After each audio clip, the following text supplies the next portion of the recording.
Hello, my lovely learners, and welcome to Easy Stories in English, the podcast that will take your English from okay to good and from good to great. I am Ariel Goodbody, your host for this show. Today's episode is a conversation about Hangzhou and the joy of cycling. As always, you can find the transcript and PDF on the website, the link to which you will find in the description to this episode. So, here I am. Hello. If you are watching on YouTube, you can see some foam paneling, some acoustic foam panels. I have indeed covered the walls of my office with some acoustic foam panels, which are there to reduce some of the harsh reflections in sound. And to be honest, this kind of feels like a rite of passage for YouTubers and podcasters. It feels like something that all serious YouTubers and podcasters do, except I haven't ever done it before. Like, I thought I would have done it by now, but I guess I was always really resistant to putting up any soundproofing because of dealing with the landlord at the end of my rental contract, because if you directly glue stuff on the wall, it can cause problems later. But what I've done here is attach the foam panels to pieces of cardboard, and then I've attached the cardboard to the wall with command strips, which are easy to take off without damaging the wall. So I think it should be okay. And to be honest, I know that if the landlord has any issues at the end of my rental period here, I can probably afford to lose the deposit or pay for any changes needed. But actually this room, I don't think I'll have to pay anything because of the humidity problem that has caused some parts of the paint to like bubble and flake. So that's not my problem. That's not my fault. So therefore, I think a bit of foam panels on the walls is nothing. So anyway, all that is to say, hopefully today's episode will sound better. It should also look better because I'm recording the video with the curtains open, so you can see the amazing view behind me. If you're listening and not watching, it's pretty industrial. It's just a lot of apartment buildings. Unfortunately, you can't quite see, but off in that direction, there are lovely mountains. But it's still a pretty cool view. It's definitely not the kind of view I was used to having in the UK, where even in London, many areas are quite low and there's not a huge density of apartment buildings. But here, they're everywhere. I can also look down on the street below and watch all the people moving like ants and the cars driving around, and it feels quite fun. I just have to avoid listening to the intrusive thoughts that are like, what if you fell out the window? What if you fell out the window and fell down all those floors and died? That's not so fun. Anyway, I've been living in China for just over 2 months now, and I'm kind of at that stage where the novelty has worn off. Like, it's no longer, oh my God, everything is new. It's just a bit more like, oh, this is my everyday life. The miserable weather probably hasn't helped with that. It looks pretty grey and cloudy today, but yesterday it was raining nonstop. So it was even worse. And yes, that kind of weather does remind me of the UK, but it's not exactly like a happy feeling, doesn't fill me with joy. So because of that, I've kind of been feeling a bit homesick this week. I've been missing home more than before. Don't worry, I'm still fine. I'm still the lovely, vibrant, exuberant Ariel Goodbody you know and love, but I'm not feeling as wahey as I was feeling in the first 2 months. Also, work has just been a lot. Work is hard. Teaching is difficult.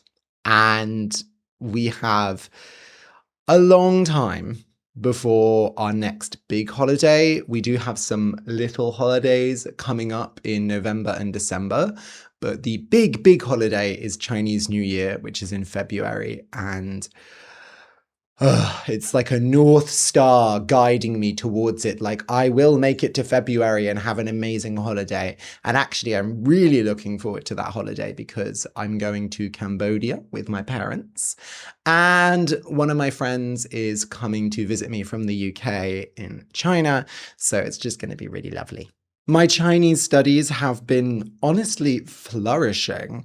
I just got to the point where I was feeling very, I don't know, getting lots of exposure to Chinese every day. I can hold a conversation now and express myself, even if I don't know all the precise words. I can generally understand what people are saying to me. And I just finished reading Hali Bote, which is Harry Potter, in Chinese. I just read the first Harry Potter book in Chinese. I read and listened to the audiobook at the same time. And actually, I really enjoyed it because the audiobook production is like a full soundscape. It has music, sound effects, different voices. So it's really pleasurable to listen to. And it's so much easier with a language like Chinese to read and listen, because otherwise in Chinese, if you come across a new character, you have no idea how it's pronounced. So it doesn't really stick in your head. So I'm currently on Hali Bote book 2, going through the second book. And I don't know, I might do books 3, maybe even more in Chinese. And then I want to move on to reading some books originally written in Chinese and maybe watch some Chinese TV shows. But I'm feeling really happy because when I'm learning a language, like, one of the biggest goals is to get to the point where I can read books, because once I can read books and understand enough to actually enjoy them and generally follow them, that like turbocharges my language learning. Like, everything gets so much easier after that, and I'm able to really get into like depth in the language. And I thought it was going to take me much longer to get to that level in Chinese. But I think because of the constant exposure, I was able to go in maybe with a lower level of understanding than otherwise I would have been able to. Like, if I had tried doing it when I was back in the UK, I think I wouldn't have had the confidence. But now it's like I'm just immersed in that Chinese environment. So even if I don't understand everything, I can follow along pretty well. Does that make sense? I think a lot of language learning is like the feeling. And when I first arrived in China, every conversation made me nervous. It was stressful. And now I can feel pretty relaxed speaking Chinese, which I think is really where true learning starts to happen. Because once you're relaxed, it's like your brain opens up and all of the knowledge can just pour in unfiltered. So maybe, you know what? Maybe that's a piece of advice for all of you. Rather than focusing on what's my level, how many words do I know, can I understand this accent, focus on how do I feel when I'm speaking the language, when I'm reading the language, when I'm listening to people talk. Do I feel tense? Do I feel nervous? Or do I feel relaxed? And obviously that's quite a hard thing to change, but I do think it is ultimately one of the most valuable things you can have when you're learning a language, is that openness and freedom. So, I guess that requires turning inside and asking some questions about how we really feel about the language. It requires, dare I say, some real deep inner work, maybe some therapy. So, I think this is something I should return to in a future episode. But enough about that. I'm not here to talk to you about language learning. I'm here to talk to you about the beautiful city of Hangzhou, or Hangzhou, if you want to say it in a really English way. I went to Hangzhou for a few days a few weeks ago when I had my mid-autumn holiday, and it was a wonderful experience. In Chinese, they have a saying, 上有天堂, 下有苏杭, which means above there is heaven, and below there are Suzhou and Hangzhou, which are two absolutely gorgeous historic Chinese cities. If you're wondering why I said that so dramatically and so sing-songy, that's the way that classical Chinese poetry is performed. It's like a kind of declamation. I think that's a word in English. It's a kind of performance, a way of speaking the words that's used in poetry and opera in Chinese. So I thought I would just try and be a bit dramatic and theatrical in my second language. Anyway, I completely agree with the saying. I think Hangzhou is one of the most beautiful cities I have ever been to. It's super vibrant. It's quite a bit bigger than Ningbo. I think Ningbo has 9 million people and Hangzhou has 12 million, 16 million.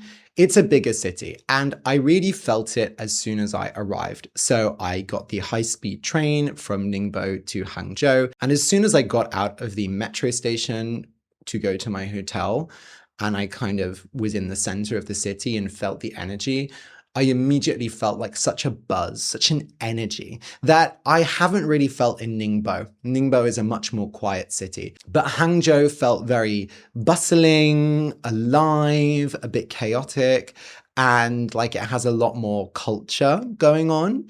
It actually reminded me more of Japan in the sense that there's a lot more narrow streets in the historic part of the city. There's a lot of chaos with like bikes and mopeds and stuff moving around. There's also more kind of historic streets. So they call them hutongs. Hutong in Chinese is like an alley, but basically they're these small historic streets that people live on either side. So like a lot of old Beijing neighborhoods are just a collection of hutongs. And they're almost like a maze when you walk around them, but they feel so alive. Like you can walk down a hutong and see into people's houses. They have like sinks inside. They have plants everywhere. It feels like a much more kind of authentic old style of living. And I found like a cute little bookshop slash cafe in one of the hutongs. And this was within like a few hours of me arriving. So I just immediately felt that kind of that buzz that I really love in a city. Now, my hotel was very conveniently located. My hotel was really close to West Lake. West Lake is the main attraction in Hangzhou. It's a massive lake surrounded by beautiful hills and many historic sites. But my hotel was not very nice. Now, I'm struggling to know what's like the right price of hotel to get here because hotels are generally way cheaper than in the UK. I don't go to hotels very often, so I thought I was booking a cheap but nice hotel. And it wasn't awful, but my room was kind of moldy. Like it had a patch of mold on the ceiling and it was really damp. Like I came back one day and my shirt was wet with sweat. So I hung it up and the next day it was still wet. So that wasn't great. I think I actually got a bit sick because the hotel room was so moldy and mildewy. So that wasn't ideal. But that didn't really matter because I spent most of my time exploring the city and some of the beautiful places nearby. Walking around West Lake, especially as the day turns into the evening, especially around a time like that where it was just before the national holiday and there were loads of people traveling, it just had such an amazing atmosphere. There were old men doing calligraphy with water. So they would take a big calligraphy brush, dip it in water, and then write beautiful poems like on the ground because it was very hot. So they could write poetry in water. There were people just dancing. Randomly, I saw some drunk delivery drivers just having a boogie in a park by the lake. There were old couples doing like couples dancing, like swing dancing and stuff in the evening. There were a bunch of people dressed in historic Chinese outfits doing photo shoots. There are street vendors, there are little jewelry stalls. You can get ice cream, you can get drinks. It's just like such a cool atmosphere. Like that's one of the things I love about China is there's this real vibe of like just going out in the evening, especially in summer, walking, talking, laughing, playing. It's a real convivial environment. And of course, you have to do a boat trip around the lake. That's the kind of touristy thing that I would normally avoid, but it was so cheap. It was 50 kwai, which is like £5. And these boats are really cool. They have these like big golden roofs, and all of the inside is like traditional carved wood with traditional wood seats. So I got on one of these boats around golden hour, just as the sun was setting, and everything looks really gorgeous. And we went all around the lake, and it's so beautiful. Like I will put some pictures on the transcripts. I've put some pictures on Instagram, but I really recommend, if you can, you go to Hangzhou yourself, because it's truly just gobsmackingly beautiful. It's so lovely, especially at that time of day. I think I picked the perfect time because the light made everything just so gorgeous. It was shimmering on the water. Oh, you can see all these lovely like historic temples and pagodas like in the distance in the hills. There's an island in the middle of the lake, which I didn't have time to go to, but it looks amazing, like just seeing it from the boats. It was just great. The next day, I went over to Lingyin Temple, which is a big historic Buddhist temple near West Lake. It's kind of to the west of West Lake, so I got a bus there. And I can't even really sum up this temple. It's just so big. Like you would go in and go into this massive hall and see these massive Buddha statues. And then you would go out the other side of the building and realize there was like another building behind it. And then you go up some steps and there's another building. So altogether in this temple compound, there was about maybe 8 to 10 like massive buildings with amazing sculptures and history in them.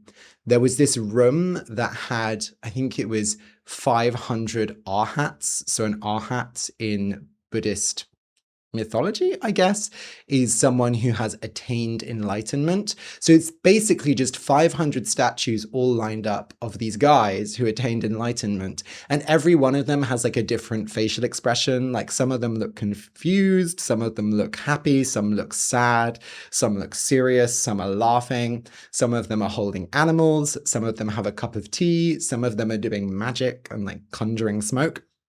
And I just walked around this building and looked at every single arhat, and it really overwhelmed me with this experience of like, oh wow, like everything is okay. Like every kind of personality is okay. There's not like one kind of person who attains enlightenment, right? All different types of people can reach that spiritual freedom through their own ways. That was the message I took from it. And generally, I had a much more spiritual experience at this temple than I expected. Often I find Buddhist temples in Asia can be like really, really touristy, but I was able to just connect here, and I felt like a real sense of relaxation and spiritual depth that was really, really lovely. I also went to Yongfu Temple, which is very close to Lingyin Temple. It's much smaller, it's less touristy, and it's higher up in the mountains, so you get some spectacular views, and that part felt really peaceful. And while I was there, I had the best bowl of noodles in my life. There was a little restaurant, I think it was Buddhist vegetarian, next to Yongfu Temple, and I got a bowl of these noodles that had like fried soybeans and stuff on them, and it was just so good. Like I was hungover and hungry, so that probably seasoned it, but like it was just the most delicious noodles I've ever had. Like it was so good, and it wasn't spicy. It was super refreshing, super wholesome, just oh my god, I genuinely want to go back there and have those noodles again because they were just so good. They were just so good. Oh. While in Hangzhou, I also explored the mall culture a bit, and one of my friends took me out for lunch, which was very nice. And I actually took a big dip into the local nightlife scene. But I'm not going to talk about that here. I'm going to do that as a bonus episode for people who are subscribed to Easy Stories in English Premium. So you can subscribe to Easy Stories in English Premium at easystoriesinenglish.com/support, or on Apple Podcasts, you can do it directly through the app. I haven't done many bonus episodes, but I'm going to talk about some topics in this bonus episode that maybe I don't want on the main podcast because it gets a bit juicy, let's say. So if you want to hear all about my escapades in the Hangzhou nightlife scene, then I strongly recommend you join Easy Stories in English Premium to get all the juiciest gossip. So I returned from Hangzhou to Ningbo, feeling very fulfilled, feeling very tired. To be fair, it was quite a few intense days of sightseeing. I was going to go to this historic village, but I just didn't have the energy, and that's fine. I like to be spontaneous. I like to change up my plans. But yeah, I still had most of the week left for my holiday. So one of the things I did when I was back in Ningbo was I started cycling again. Now, I had not cycled. I had not ridden a bike for 18 years. And the reason for that is very simple. When I was 14, I was riding a bike down a bike path in rural Cornwall in the UK with my family. We were on holiday, and I fell off my bike and dislocated my shoulder. And it took us many hours to get to accident and emergency, to get to the hospital, because there aren't a lot of hospitals in rural Cornwall. In fact, there just aren't a lot of hospitals in Cornwall generally. So that was quite a traumatic experience. And after that, I was very nervous about riding a bike. And the longer I left it, the harder I got. Because they say you never forget how to ride a bike. But I was pretty convinced I could do it. So I didn't ride a bike. And I generally wasn't a sporty person, so I just kept putting it off and putting it off. But I wanted to start riding again while I was here because it's really convenient to ride a bike here. There's lots of bike paths. It would allow me to get to work very quickly. It would allow me to get into the city centre without having to use the metro. It would be good exercise. And I just wanted to try and face my fears. As you know, I'm on a bit of a kick of facing my fears and doing the things that are a bit scary for me. So on that holiday week, I opened a subscription on Hello Bike, which is a local bike rental app. And there are bikes everywhere here, which makes it super convenient. And I got on a bike and started riding. Now, the first hour or so was quite nerve-wracking. I would just cycle up and down the path. The reason I started doing it during that holiday was because on National Day, which is celebrating the founding of the People's Republic of China, there was like nobody out. Like there were no cars in the street. There were barely any people in the street because on that day, everyone is at home with their family. So I thought, this is the best opportunity I am going to get. This is going to be the safest time for me to practice cycling. I'm not going to get hit by a car if I cycle now. So I spent about an hour just cycling up and down the road, cycling around the block. And then finally, I built up my confidence and went a bit further. And the rest is history. I fell in love with cycling. There's something about the speed while you're feeling the wind on your face, seeing all the trees. There's just something about it that's amazing. It really allowed me to get a mental map of the city in a way that walking just is too slow to do. It gave me a sense of freedom. It was such a good form of exercise. I cycled down to this park And I knew there was this place I'd seen on the map in Ningbo where there's like a big line of green parks kind of going across several roads. But I didn't realize that this was a whole ecological corridor. So it's basically like a big chain of green spaces that you can walk or cycle along continuously. So I cycled down the ecological corridor for maybe an hour. It had a really, really good biking infrastructure. It's really pretty. You go under lots of bridges. There's lots of little gardens and stuff like that. It was just a gorgeous, gorgeous time. And from that day on, I've been hooked on cycling. I cycled around to really distant parts of the city all that week. I got lots of exercise. I sweated a lot. And I've just had a good time. And since then, I've been cycling to work and cycling whenever else I can. The only time I haven't really cycled is when it's been raining too much. Now, the other day, I did get hit by a moped. I was cycling home at night, and some of the bike paths are pretty narrow, and they have like a railing on one side. And someone was coming on a moped in the opposite direction, and his light was on pretty bright, so I couldn't see him. I could just see the light. I rang my bell, and I stuck to the right because I was like, people drive on the right here, so I'll stick to the right, and he should go around me. And people on mopeds here are just generally pretty terrible at driving. They will turn at the very last minute, like make you think you're about to crash into them, and then look at you like, oh, why are you stopping your bike? What's your problem? It's a bit much. But yeah, he was coming closer and closer, and I was like, oh, he's about to turn. And then he didn't. And then I saw that he was looking at his phone. So I went, ah! And then he looked up and crashed into me. Now, I had braked. He wasn't going too fast. So it didn't hurt me at all. He just crashed into me and his moped fell over. But I was like, why are you looking at your phone driving down a narrow lane at night? Like, what are you doing? And unfortunately, this is not the first person I've seen doing this. I've seen people stopping at intersections on their mopeds and they've got their phone on like a stand and they're like reading a novel or watching TikTok while driving. So that made me really angry. Some people are looking at maps, and I think that's okay, especially if they're a delivery driver, but he had absolutely no reason to be looking at his phone. And I think maybe he thought because it was night and it's not a busy road that there wasn't going to be anyone there, but maybe if he had used his eyes and also his ears. I rang my damn bell. People don't seem to react to bike bells here. Like, people don't seem to realize that the bike bell actually means something. To be fair, I've never heard another cyclist ring their bell, so that doesn't help either. Also, a lot of pedestrians just walk in the bike lane. And then when you're like ringing the bell to be like, get out of the way, they kind of look at you like, what are you doing?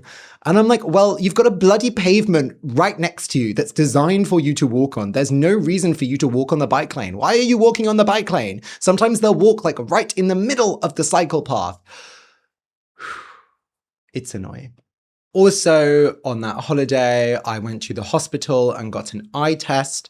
And then I went and bought a new pair of glasses, which you can see. These are my new glasses. I think they're all right. The glasses you get here have more of an Asian style. It's very subtle, but there's like a difference in the styles of glasses that are popular here. This frame was pretty cheap, to be honest, because the frames that I liked more, I didn't like that much more, and they were significantly more expensive. And I was like, what's the point? I might as well just get the cheap one if I don't love it. I think it's fine, but it's certainly, just different from the style I would get in the UK. There's something about the kind of boxiness of it. Also here, there are a lot of people who wear these kind of like short glasses, like the frames are very short. It's more of like a rectangle than a square. And that style is super out of fashion in the West. Like, it's seen as very nerdy and like very 90s. But here it's still very popular and it's seen as kind of like, oh, sexy professor. So I don't really know what that's about. And I discovered a new kind of cafe / restaurant, which is a house cafe, which is when someone operates a cafe out of their house. So I went on Dianping, which is this app for like finding restaurants and attractions around you. And I saw this really cute looking cafe that had like a really homely vibe. and it was almost impossible to find. I was going into this building where it said it was, and I couldn't see any numbers, and there was a lift that was for like residents of the building. And eventually I went up the lift because someone said it was on like the 21st floor. And then I met someone in the lift who was going to the same cafe. And the cafe was called like 2114, which means like room 14 on floor 21. So eventually we realized like, oh, so it's an apartment room. I didn't know this before I went. And we like turned the corner in this corridor of like apartments and found the entrance to this cafe. And we went in, and it was really cool, but it was also very weird because it was like, yeah, someone's house where they had like the bed bit covered, and they had some like storage and stuff, and they had the bathroom with like a full bathtub, but there were also a bunch of cafe tables set up, and there were like 3 people working in the kitchen. It was probably the most like comfy cafe I've been to since I've got here. It was, I think, the first cafe I've been to, I really felt like, oh, this reminds me of like the kind of the comfy cafes, like little independent cafes that I like going to in London, for example.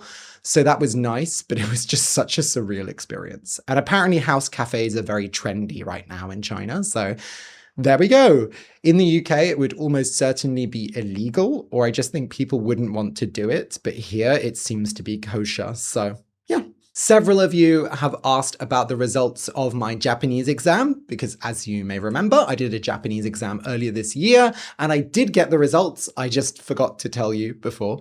I passed! Woo! Now, the pass mark is 100. You need 100 out of 180 in the whole test to pass.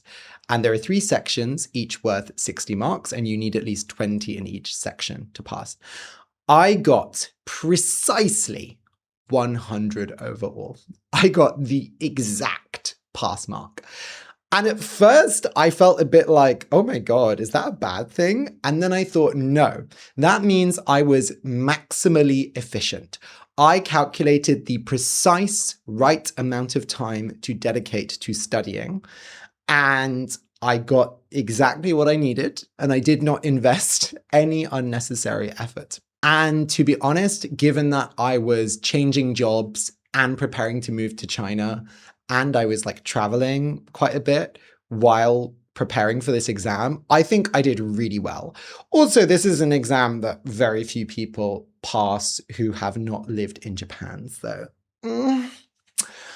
I guess I'm just different. But yeah, it was really validating, and I've got the certificate, or rather my parents have got the certificate. The certificate has been delivered to my parents' house, and I've got a scan of it, so I will collect it next summer. But that's a really nice feather to have in my cap, a nice arrow to have in my quiver. Yeah, just like a nice little thing to put on my CV. And I am thinking I want to do the HSK, which is the Chinese equivalent of that exam. I would like to do the highest level of the HSK. Obviously not now, but when I'm ready. I think maybe late next year, if I keep studying hard, I may be ready for the HSK. But certainly that's one of my goals while I'm here. And part of me is like, maybe I should just do the Spanish one and the French one and the German one and just have like C2 level certificate in all my languages. I think that would be really fun. Yeah, probably not super useful, but I think it would show that I can put my money where my mouth is. Sorry, I'm using a lot of idioms in today's episode, and I'm talking quite fast in today's episode. To be honest, I had a coffee this morning and I still haven't eaten breakfast, so I'm probably a little bit manic. And I think I'm also just enjoying recording in front of this gorgeous view. So I need to get better lighting, but one thing at a time. Anyway, I finally just want to mention some weird small things I've noticed about China, some like little odds and ends. So one thing is the plug situation here. So China has like 2 types of plug sockets, I think technically 3. All of the plug sockets in China more or less have 2 holes. They have like a hole for the 2-pronged one and a hole for the 3-pronged one. And sometimes they're kind of like all close together. So you have like 5 holes all together. I'll add some pictures to the transcript to make this clearer. What surprised me is when you buy electronic goods, it's kind of a 50-50 toss-up whether it will be a 3-pronged plug socket or a 2-pronged plug socket. It seems to be that maybe lower voltage appliances use 2-volt plug sockets, and then higher voltage ones use 3-pronged plug sockets. So for example, my hairdryer uses 2 prongs, but my computer uses 3 prongs. It's not that interesting, maybe, but I do find it kind of unusual. It's honestly more complicated than I expected, but I kind of like how it looks. And British plugs are very safe. We actually have the safest kind of plugs in the world because they have very big prongs, and one of them is to earth the plug, so it's to make sure that you don't get an electric shock. But British plugs are very big and chunky, and Chinese plugs, the little box in the wall uses about the same amount of space, but it's able to have 2 types of plugs in there. What's also cool is in one box, you can plug in like a 3-prong device and a 2-prong device at the same time. Also, a lot of the plug boxes in many rooms have like a cover. And because of the way the wire goes, you can like plug in a device and then cover it up. And that looks a bit nicer and is probably a bit safer as well. I talked about Listerine on here before. Sorry, this is really not that interesting, but I find it kind of amusing. Listerine is mouthwash, and I discovered yet more unorthodox Listerine flavors. So if you come to China, you can wash your mouth out with pomelo and passion fruit mouthwash, melon and pear mouthwash, or even coconut and lime zest mouthwash. Now, coconut and lime zest sounds really disgusting to me because there's something about the taste of coconut that I either associate with desserts or alcohol, because I think of Malibu, which is like a popular coconut flavored alcohol. So the idea of using coconut mouthwash to me is just like disgusting. And just generally, the idea of fruity mouthwash is very strange to me. Another thing that's a bit funny here is sulfur soap. So sulfur is this element that smells of rotten eggs, and there's this brand of soap that has sulfur in it. That's quite like an old-fashioned brand here, and it's supposed to be good for acne and generally kind of skin conditions. And I bought it because I was curious, but then for weeks I was like, why does my bathroom smell? Why does my towel always smell? And it took me a really long time to realize that obviously it was sulfur, and sulfur smells of rotten eggs. So when you're putting the soap on in the shower, it smells fine, but it's when you get off and like dry your body that you get hit by this odor of like eggs, sulfur. So I'm going to use up the soap I have, and then I'm going to move on to some potentially less smelly soap. Finally, I just kind of want to give a shout out to Chinese tissue packets. So this is, I'll do a bit of ASMR and then I'll stop because it's probably not that pleasant. And that's the plasticky packet. And let's take a tissue out. Now I'll blow my nose. God, how delightful. You're all so lucky. Anyway, in the UK, tissues come in cardboard boxes that are quite annoying because they never hold as many tissues as you want. And then when you finish them, you have to like break them open to fold them up and recycle them, and they're just annoying and they're kind of boxy. And yeah, here tissues come in these little plastic packets, and they're super convenient and they're super cheap, so you can buy them in bulk and then just have all these little plastic packets. So I have like a packet of tissues in every room, and then when you're done with them, it's just a bit of plastic that you throw in the bin. It's super convenient. I don't know why I find it so much better than the cardboard boxes. I mean, obviously it's worse for the environment, but it's just the convenience of it. And there's something about these packets. I think it's also the size of the tissue, because they're perfectly sized both to blow your nose and to wipe your mouth. So they're used a lot because a lot of Chinese food involves like messy, sticky eating, like touching food or getting food all over your face, like spitting out bones and stuff. So it's very needed to have a packet of tissues with you at a meal. They pretty much always provide a packet of tissues on your table at a restaurant. So there's something about the size, but also they're like thick enough, because a lot of smaller tissues in the UK are really flimsy. I don't know. It's probably not that big a deal, but I just have found myself very satisfied with Chinese tissue packets. There's something really nice about when you buy the big box of them and they're all like stacked up together, like, and you can see because the side of the plastic is transparent, you can see exactly how many tissues you have left. I'm telling you, it's a game changer. Chinese tissue packets are just revolutionizing the world. Forget all the technology, forget the infrastructure. It's tissues where they are really sending the West into decline. Anyway, I really need the toilet, so I'm going to end this episode here. I had that in class the other day. I had to go to the toilet in the middle of class. It was really awkward. Remember, if you want to hear the juicy, salacious goings-on in the nightlife venues of Hangzhou, then you can go to easystoriesinenglish.com/support and join Easy Stories in English Premium for just a few dollars a month. Or you can join it on Apple Podcasts. There should be a link at the top of your app, I think. I'm not really sure. I don't have an iPhone. But if you would rather stay in the light, stay in your innocence, protect yourself from such dirty, horrible things, then you can look forward to the next episode of Easy Stories in English. Bye!